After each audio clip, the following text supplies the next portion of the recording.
Sociologic. The immortal subject beyond the life-death drives. February 1, 2011 / Cengiz Erdem. The immortal subject beyond the life drive. In our daily lives we create little worlds of our own and invest them with various meanings. These worlds have their own logics, orders repetitively staged every day. This gives us a sense of continuity in time and hence a sense of security. Objects and subjects surrounding us, everything fits in its proper place in this microcosmic self-consciousness of ours. The thought of being a tiny spot in the middle of nowhere, however, or somewhere in the vast universe is too unbearable to be thought through for many people because it reminds us of death. If one thinks this thought for too long, all meaning collapses and life falls apart. The established symbolic order of object relations become disorganized. This is when the journey of the subject towards nothingness begins. If the subject manages to maintain integrity throughout the passage from self-consciousness to an impersonal consciousness, reconciliation of self with life and the world takes place. With the advance of this macrocosmic impersonal consciousness in time, everything symbolic loses meaning and credibility, only to lead to an opening up of a space for the emergence of a new meaning. The new is not independent from the old, but is that which had hitherto been unseen, unrealized, unthought as a new possibility of a progressive movement. Authentic fidelity is the fidelity to the void itself, to the very act of loss, of abandoning or erasing the object. Why should the dead be the object of attachment in the first place? The name for this fidelity is death drive.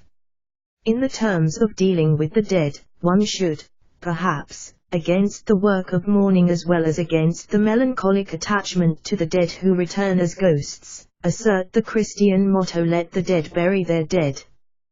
The obvious reproach to this motto is, what are we to do when, precisely, the dead do not accept to stay dead, but continue to live in us, haunting us by their spectral presence? One is tempted here to claim that the most radical dimension of the Freudian death drive provides the key to how we are to read the Christian "Let the dead bury their dead." What death drive tries to obliterate is not the biological life but the very afterlife. It endeavors to kill the lost object the second time, not in the sense of mourning, accepting the loss through symbolizatio, but in a more radical sense of obliterating the very symbolic texture, the letter in which the spirit of the dead survives. 1. So, neither the work of mourning nor melancholia are progressive. It is the work of death drive to kill death, to cause a loss of loss, to destroy the symbolic texture causing death to take place. Death drive is the only weapon against death in life. Rather than symbolizing and then accepting death, the subject as death drive contemplates death as nothingness and fills the space of death within the symbolic with nothing. Zizek points out that there is a great difference between willing nothing and willing nothingness. What we are implicitly referring to here is, of course, Zizek's classic opposition between wanting nothing, in the sense of I don't want anything, and the nihilistic stance of actively wanting nothingness itself. Following Zizek's path, Lacan emphasized how in anorexia, the subject does not simply eat nothing, rather, she or he actively wants to eat the nothingness, the void, that is itself the ultimate object cause of desire. The same goes for Ernst Kriss's famous patient who felt guilty of theft, although he did not actually steal anything. What he did steal, again, was the nothingness itself. So along the same lines, in the case of caffeine-free Diet Coke, we drink the nothingness itself, the pure semblance of a property that is in effect merely an envelope of a void. 2. The object that takes the place of the real is what Lacan calls the objet pétier. The objet pétier is that which the master signifier causes to be signified. There is nothing to signify the objet pétier, it is that signifier itself. The master signifier signifies the objet pétier as its own signifier. Without the objet petit, the nothingness behind the master signifier would become manifest. Master signifier generates signs that signify their own autonomous existence. That is, they hide the latent content of the master signifier, which is nothingness. By manufacturing the illusion of its own non-being, the master signifier signifies itself as the transcendental signified. It does this through signifying the objet petit as the transcendental sign, signifier and signified at once. The sublime object which stands in for nothingness behind it is the object of desire of masses who fantasize that they are drinking something good, when in reality they are drinking the void and their own life/death. One simply cannot conceal from oneself what all the willing that has received its direction from the ascetic ideal actually expresses: this hatred of the human, still more of the animal, still more of the material, this abhorrence of the senses, of reason itself, this fear of happiness and of beauty, this longing away from all appearance, change, becoming, death, wish, longing itself. All of this means, let us grasp this, a will to nothingness, an aversion to life, a rebellion against the most fundamental presuppositions of life, but it is and remains a will. And, to say again at the end what I said at the beginning, man would much rather will nothingness than not will. 3. In the fragile absolute, Slavoj Žižek gives the example of Diet Coke as a symptom of will to nothingness inherent in contemporary society. So, when, some years ago, the advertising slogan for Coke was "Coke is it," we should note its thorough ambiguity. That's it precisely insofar as that's never actually it, precisely insofar as every satisfaction opens up a gap of "I want more." The paradox, therefore, is that Coke is not an ordinary commodity whereby its use value is transubstantiated into an expression of, or supplemented with, the auratic dimension of pure exchange value, but a commodity whose very peculiar use value is itself already a direct embodiment of the suprasensible aura of the ineffable spiritual surplus, a commodity whose very material properties are already those of a commodity. This process is brought to its conclusion in the case of caffeine-free Diet Coke. Why? We drink Coke or any drink for two reasons: for its thirst-quenching or nutritional value, and for its taste.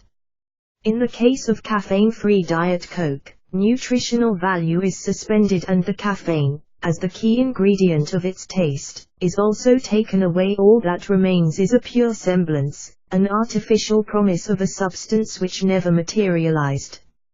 Is it not true that in this sense, in the case of caffeine-free Diet Coke, we almost literally drink nothing in the guise of something, for by drinking Diet Coke, the subject, rather than being really healthy, is being merely less ill, since diet or not, Coke is itself unhealthy.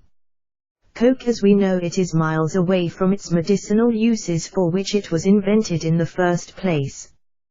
The measure of health is not Coke without caffeine and sugar. So the Diet Coke cannot be a sign of healthy living. Worse than being unhealthy, it is death disguised as an object of desire, that object of desire being healthy living. So we can see the process through which the real of the subject's desire, which is the death drive, is turned into desire for healthy living. As the subject thinks he/she is moving towards greater health, he/she is in reality moving towards death. We have to be clear about where exactly the life drive and the death drive become separated from themselves, and hence their roles are reversed, turning them into their opposites. It is precisely at this point of separation, unification of the life drive and the death drive, that the conflict event takes the place of the place itself. This place is a playground on which this conflict event between the life drive and the death drive is played out as a confrontation between the therapeutic society and critical theory. If the aim of psychotherapy is to adapt the subject to the environment, then it is by definition a normalizing practice. But asks critical theory, What is the definition of health? On which grounds are we talking about health? What are the values that make health? All these questions may lead down to the big question of ontology. What is the meaning of life? There is no meaning of life. It is my actions and words that invest my life with a particular meaning. What determines the meaning of objects surrounding me is the use I put them into. In this context, progress in therapeutic procedure is signified by an increase in the subject's ability to use the objects surrounding him/her. But critical theory says, you are confusing use value and exchange value. You are forgetting the need to remember that in your world the exchange value precedes the use value. You are always already born into the world of objects with their values attached to them. How can you say that you are healing these people by telling lies to them concerning the cause of their desire and the real of the objects they choose to put to use? Isn't their choice already determined by the predominant symbolic order? 5. Critical theory agrees with psychotherapy that it is the use value of the object that is important. But what critical theory wants to say is that what psychotherapy presents the subject with, as the use value, is already the exchange value, so psychotherapy is presenting the subject with death disguised as life. It is there that there has been a shift in the gears, where Ietzisk conceived of himself as the stage of confrontation between Christ and Dioisis, as the conflict event that shifted the gears at a certain moment in history. At this precise moment in time, negation and affirmation change roles for the very reason that negating the symbolic order becomes the same as affirming the real. One creates a fantasy which negates the symbolic and affirms the real as it is, that is, with all its inconsistencies, internal conflicts, imperfections, and incompleteness. Something in the symbolic order is caused to fail by these interventions of the affirmative subject. Here a question awaits us: does that mean that for creation to take place destruction is necessary? The answer to this question is a yes and a no at the same time. Because destruction causes a split in the order, and yet this split's consequence depends on the future of the response to it. Destruction is not essential to creation but is an inescapable result of it. 6. So there may or may not be cases where there is something in the process of being created without anything being destroyed. For when one thinks about it, creation is not a subtraction from nature, but quite the contrary, an addition to it.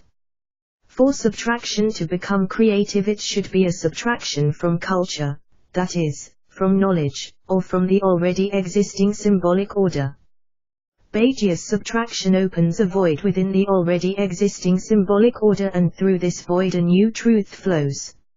It is only insofar as the mortal human animal chooses fidelity to this truth event that it becomes a subject, that is, an immortal indifferent to death. The immortal subject beyond the death drive. The creature called human can cease being a passive non-being and become an active being only insofar as it produces love against the negative power of the already existing capitalist law. As we all know, the law's negative impositions give birth to the vicious cycle of the life and death drives, which is in turn exploited in the way of more money. With the domination of nihilist global capitalism all over the world, social life has become a masquerade. The silence diminishes and noise pollutes the lives of all. This noise is what Ietzisk calls the noise of the marketplace. The subject neither questions its being in itself nor its being for itself. The system provides the subject with innumerable facilities to keep boredom at bay so as to sustain the conditions for the possibility of the non-being of thought to take place. The subject simply does not feel the need to think, and in time the subject loses the ability not only to think but also to act consciously. It all becomes an empty and meaningless spectacle to live. Every subject takes on a role, or an identity in accordance with the demands of the show business and hides behind this role, turning into a solipsistic mode, acting itself out in the way of satisfying the big other. Just like Judge Schreiber, who had to endure inordinate measures of suffering to satisfy the demands of those cruel gods he populated himself with. And Schreiber, satisfied as he was with the mere pleasure of sharing the high-profile mission of satisfying cruel and invisible gods, becomes a madman when in fact he was a woman enduring privation. 7. In the banality of ordinary social reality, the subject forgets to think of its death as its own.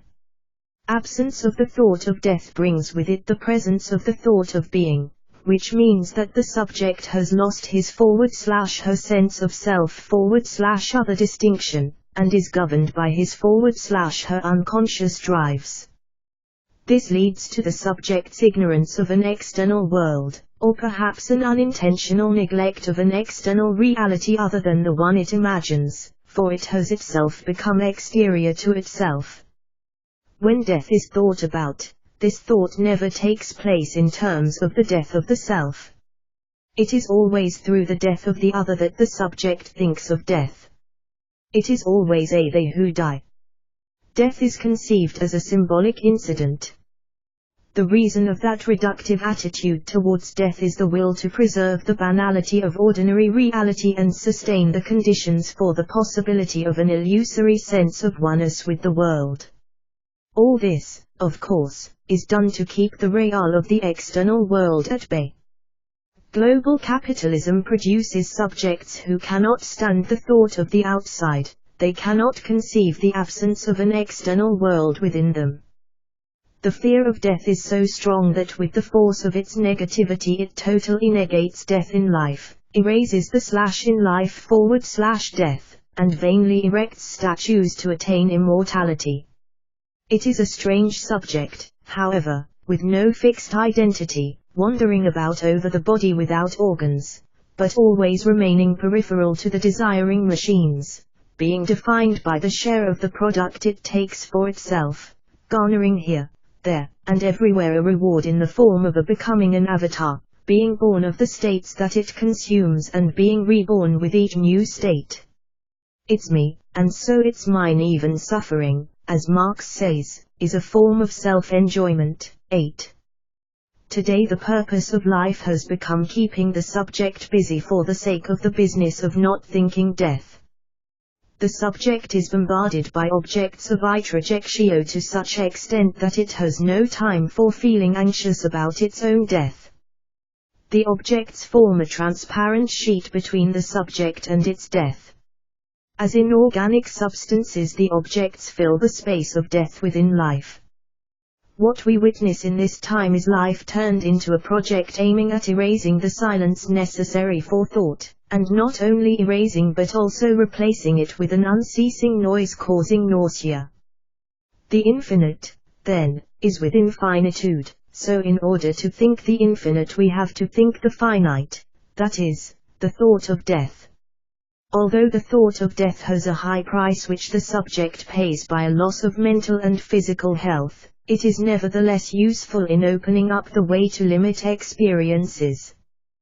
The death drive devastates the predominant conceptualizations of the good of civilized progress and the bad of barbaric regress.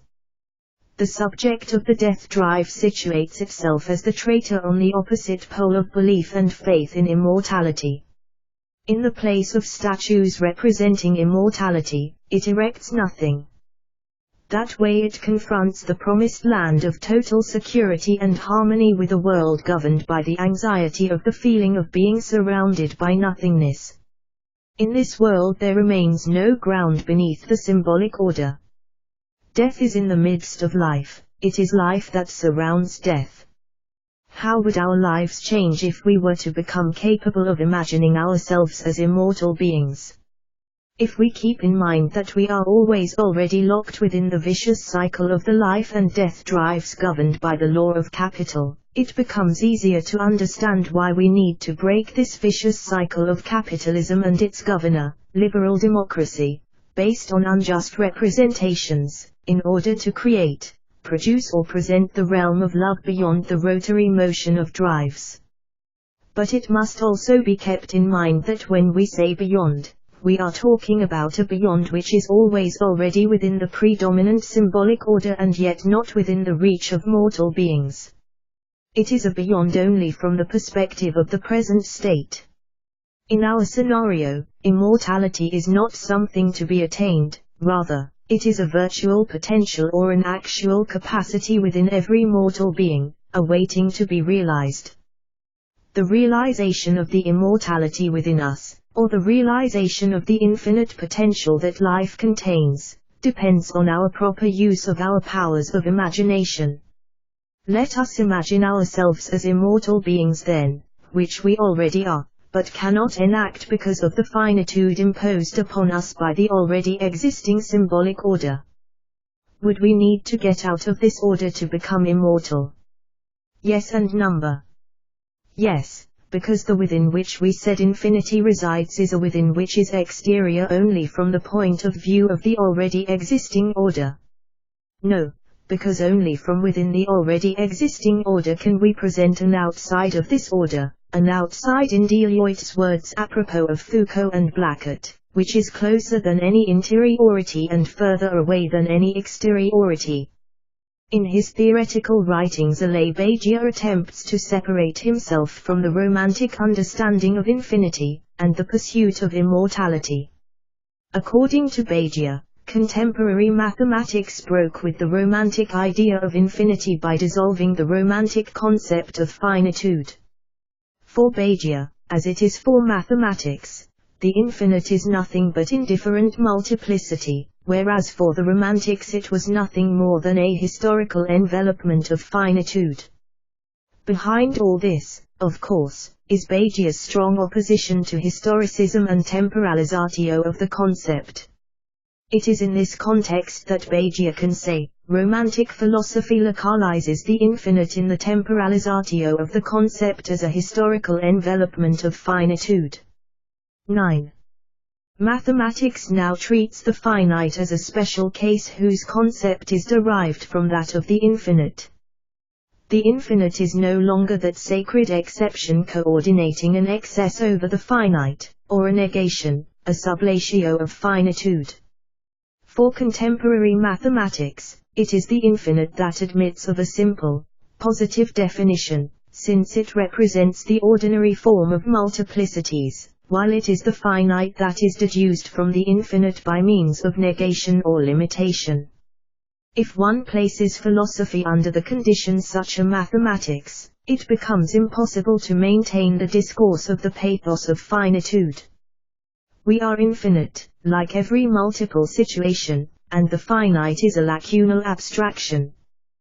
Death itself merely inscribes us within the natural form of infinite being multiple, that of the limit ordinal, which punctuates the recapitulation of our infinity in a pure, external dying. 10.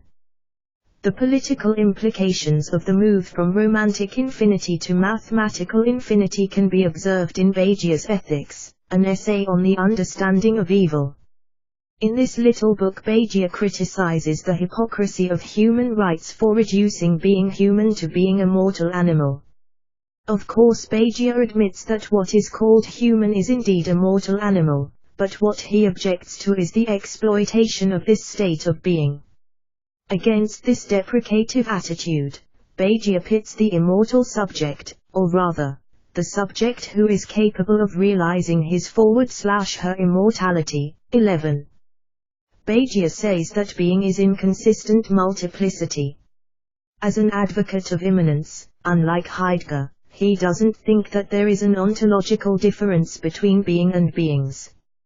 As a matter of fact, he altogether refuses that there is such a thing as being transcending the multiple beings, or beings as inconsistent multiplicities. To understand where Badiou is coming from we only need to look at his critique of Heidegger's equation of being in the world and being towards death. For Badiou there is no such thing as being in the world, because for him there is not one world but multiple worlds, and consequently being in the world as being towards death is a rather impoverished idea doomed to result in the mistaken assumption that consciousness of human finitude is self-consciousness. And I agree with Begia that consciousness of human finitude merely serves to justify a life driven by death. I therefore propose a consciousness of infinitude rather than of finitude for a sustenance of the conditions of possibility for an ethical life and for an ethical death. For when you think about it, if we were immortal, that is, if our lives were eternal, we wouldn't be so destructive of the environment, not so harsh on nature and one another, because no one would want to live in such a hell eternally.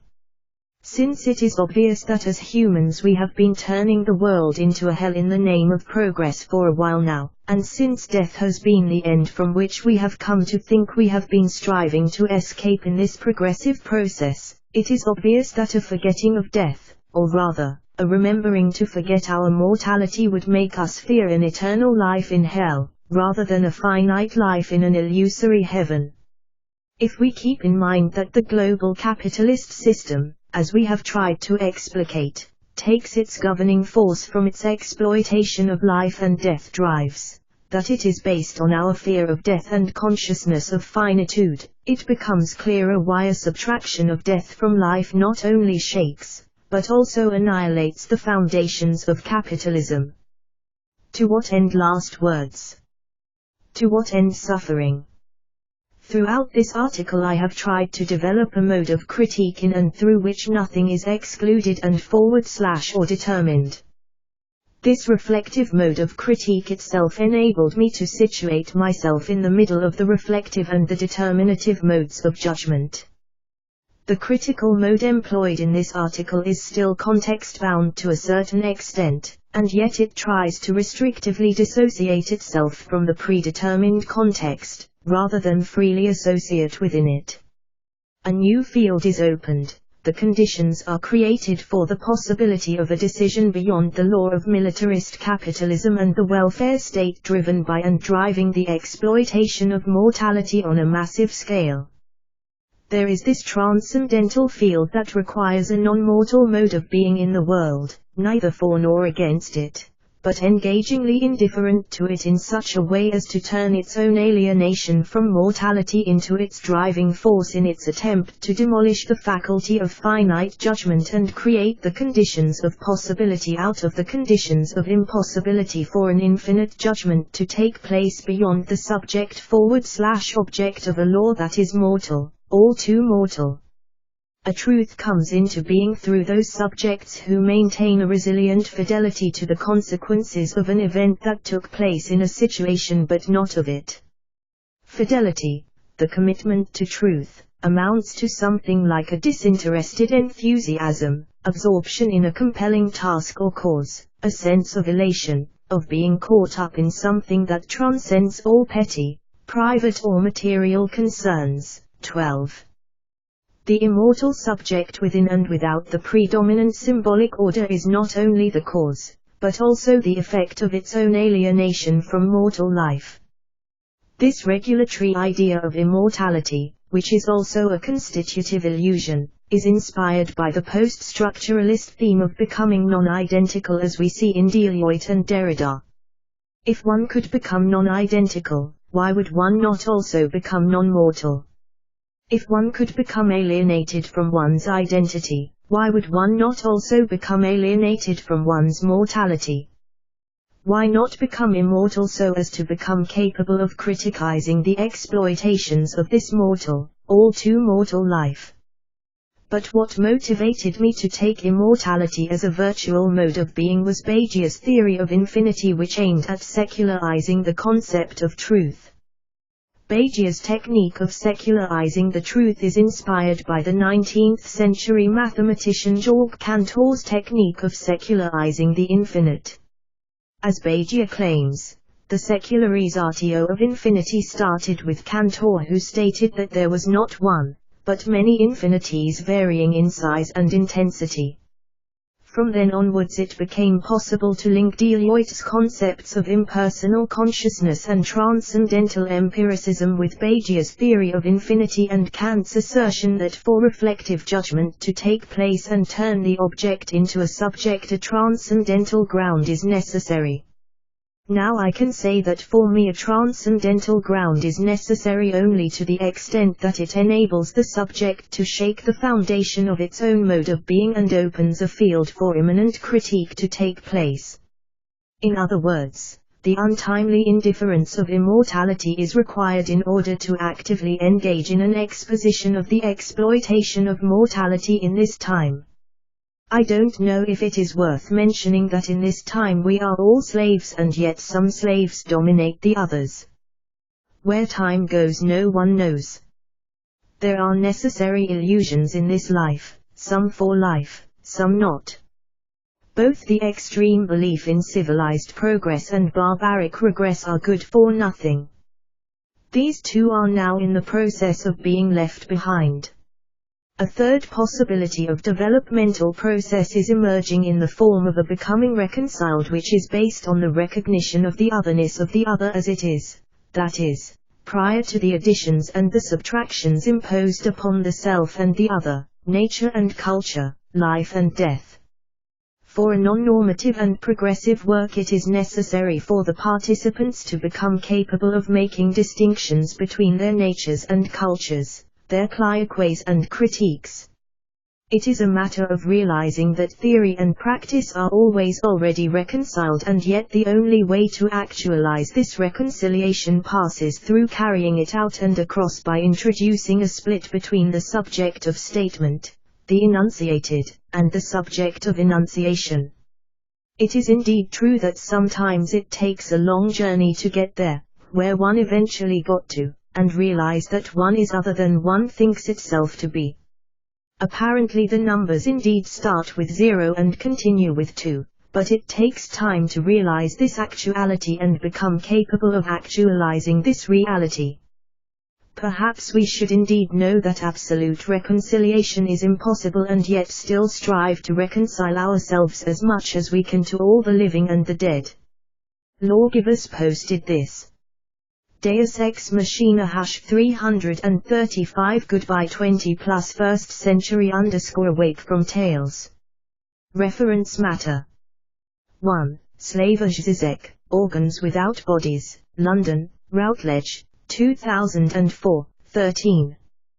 2. Slavoj Zizek, The Fragile Absolute, London, Verso, 2000, 23. 3. Friedrich Ietzisk, On the Genealogy of Morality, Trassel. Moore D. Marie Clark and Ella J. Swayze, Idiopolis, Hackett, 1998, 118. 4. Zizek, The Fragile Absolute. 5. Marcus, Herbert. One-Dimensional Man, Studies in Advanced Industrial Society, Boston, Beacon Press, 1964. 6. Alain Bagier, Infinite Thought, Trans.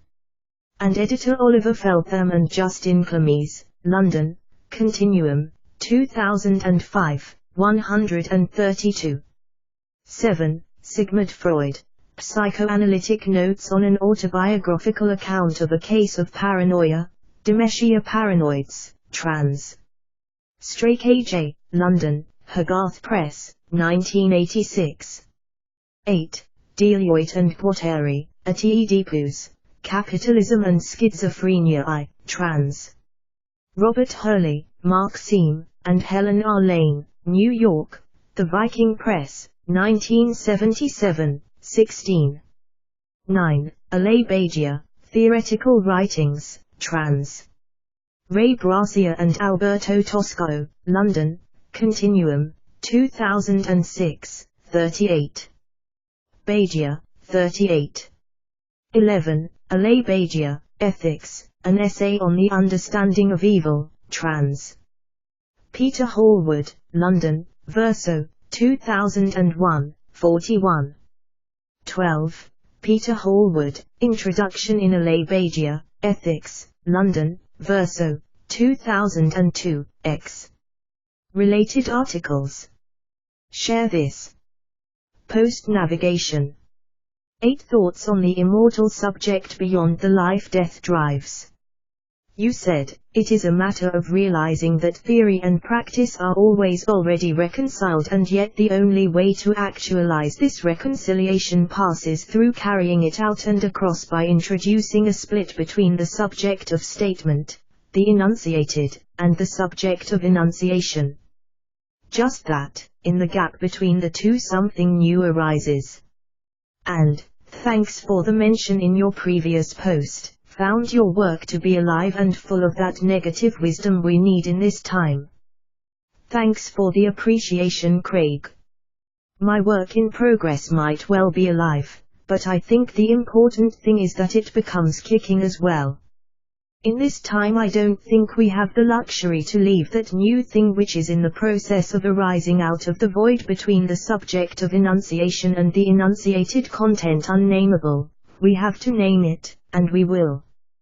Do not ask me who we are, for we are that thing itself, in the process of naming ourselves. Yes, the more I think about what you have written I realize a confluence between your ideas and those of Quinton Melissu. Obviously, with M being a student of Begia, there would be some similarities and divergences, but what is important is this concept of the truth event and the need of our fidelity to it. When you tell us, let us imagine ourselves as immortal beings then, which we already are, but cannot enact because of the finitude imposed upon us by the already existing symbolic order. Would we need to get out of this order to become immortal? And you affirm both a yes and a number. The yes being that we are always already within an existing symbolic order, and a no being that only from within this symbolic order can we present or point to that gap or direction that is neither inside nor outside the order but is the very truth event that opens us to our infinite nature. This is where I see your thought touch base with Melissu and his concept of hyper-chaos. I think the best analog on is the world where you have this continuity, and inside it you have this pure break, a break that is too harsh for classical probability. And this break can be a break of pure order. What I say about hyper-chaos, which is very important, is that hyper-chaos is a theory of time, a theory to show that time is not becoming. Becoming is just a case of time. Because hyper-chaos is not just disorder, it's also the production of little static worlds with absolutely no becoming. This too is a possibility consistent with hyper-chaos. That's why, when I speak about hyper-chaos, I say that chaos is a time that can destroy everything, even becoming. This is hyper-chaos. You can destroy order, and you can destroy becoming, and you can also erect a perfect classic order. What I call the inimportatoi, the anything, is not a disorder, it is not becoming. The anything is a discoexio of all this, and also the possibility of the succession of all this. The difficulty is, when I imagine this world without science, I encounter exactly the sort of problem I think an artist would have, to figurate it, to find an analog on not perfect, because you cannot show it, but you have to show its direction. I remark that thought cannot be richer than reality, the capacity of thought cannot be richer than the capacity of reality.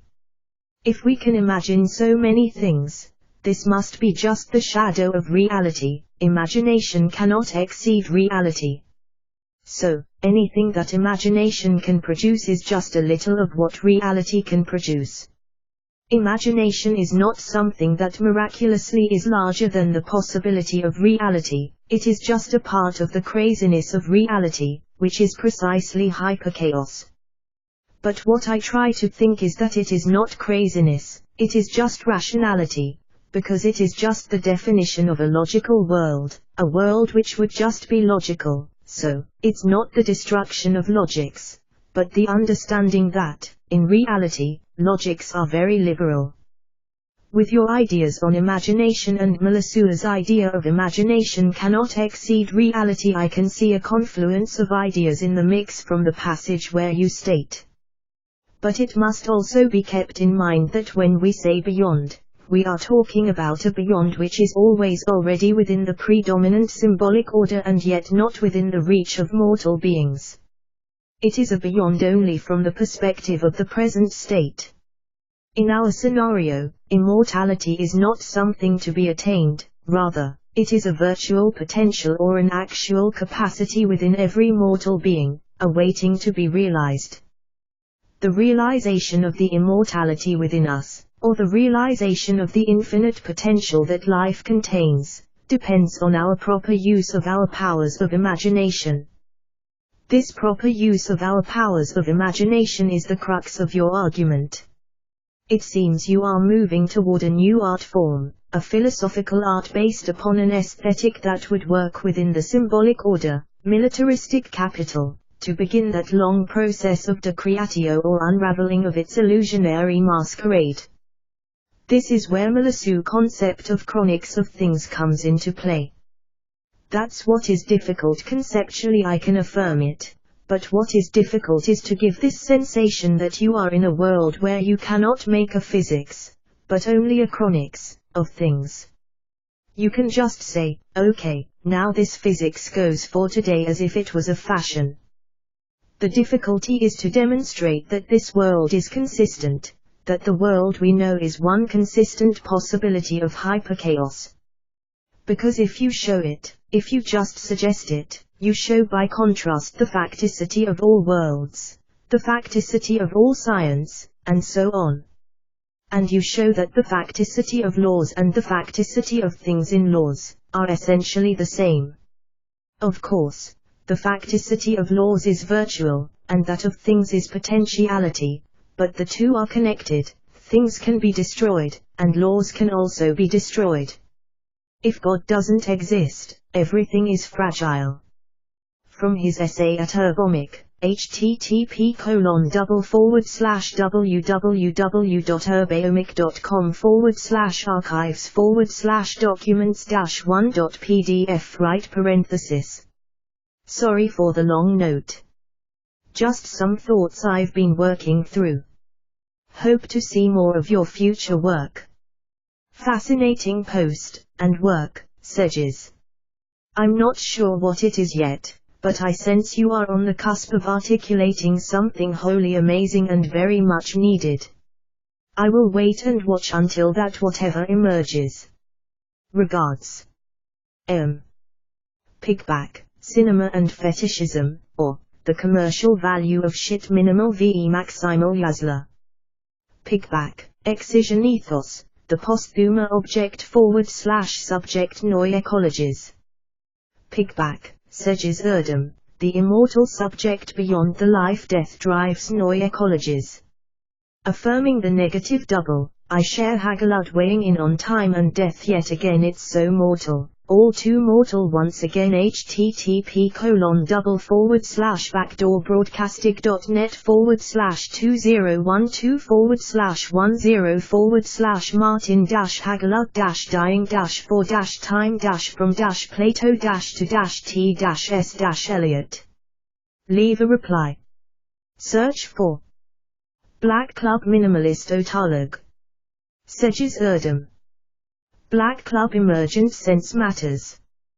Post-nihilistic speculations. Alienations. Links. Black Club Introspector. Black Club Introspector. Black Club Retrospector. Black Club Retrospector. Black Club Cisepector. Alabagia. Capitalism. Cengiz Erdem. Gilles Deliotte.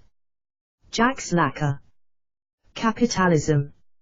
Philosophy. Psychoanalysis. Quentin Melissu. Ray Gracia. Slavojike. Social sciences. Speculative realism. Spekulativ Jursexelik. Yaretilk. Alamzasluk Tiaraisi. Black Club Minimalist Otalog. Pages/Safala. Numina. The Book of Nile. Black Club Cisepector. Black Club Introspector, Black Club Retrospector, Black Club Translator, Black Club Emergent Sense Matters, Cesologic. 3 modalities of the immanent infinity, life, matter and thought in Henry, Deloitte and Begia, audio essay. A brief note on Kant. 0 Alpha Drift Archive. The Immanence of Truth Soleil Begia. Hyperstatio, altering the supposedly predestined future, or utopia as method, structure, and process. Dialectics of Time and Event from Kant and Hegel to Deloitte and Begia. Kroberg, Burroughs, Deloitte, 2. The Evil Spirit and the Spiritual Automaton. The Trouble with Pleasure, Deloitte and Psychoanalysis, Subliminal Sensibility. Slavologic Masterclass 1 and 2, Surplus Value, Surplus Enjoyment, Surplus Knowledge.